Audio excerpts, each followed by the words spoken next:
All right, peace and blessings, everybody. May the 21st, Monday, the year 2018. Got a letter here from Jason Gerhard, and in case you want to read it, it's on the Ed and Elaine page. If you scroll down, it's at the bottom. Yeah, Jason Gerhard, Patriot Letters. I've titled this one, Montana Firearms Freedom Act and No Soap. So this is Jason Gerhard right here. Been in prison for over 10 years because he decided to help the Browns.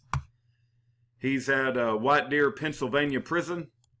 And I pray you write him a letter and encourage him and tell him about Jesus, how Jesus has changed your life. He needs to hear your testimony about Jesus. Here's the letter if you want to hang around while I read it. Otherwise, you can go download it and read it yourself. He wrote it on May the 16th, 5 days ago.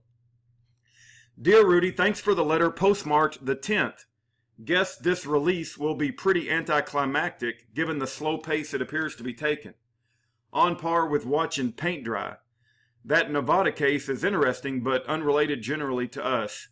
I do hope that the whole federal claim that everything under the sun falls under their jurisdiction ends, but don't believe that time has arrived just yet. Have you ever read the Montana Firearms Freedom Act that was signed into law in 2008 or so? It's real short. Basically, they said that any gun made within the confines of Montana is not subject to federal jurisdiction.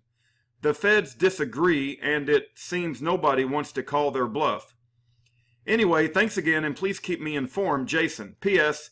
Check out the enclosed request to staff. Let's just go real quick. Montana Firearms Freedom Act.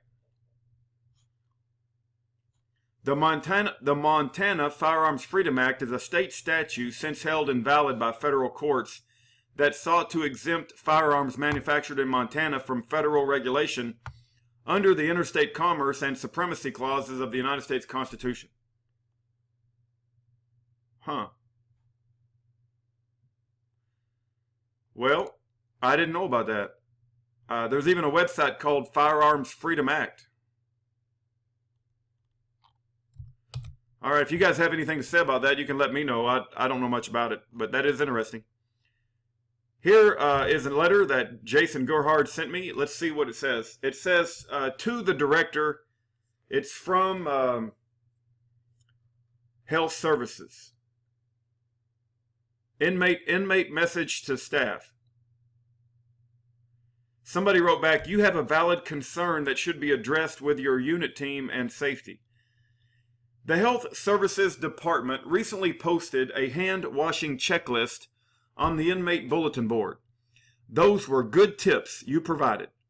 However, the key item listed, soap, is not readily available on the compound. Before the American Correctional Association Associate Audit last year, shiny new liquid soap dispensers were placed around the compound and on the housing units, and filled with soap.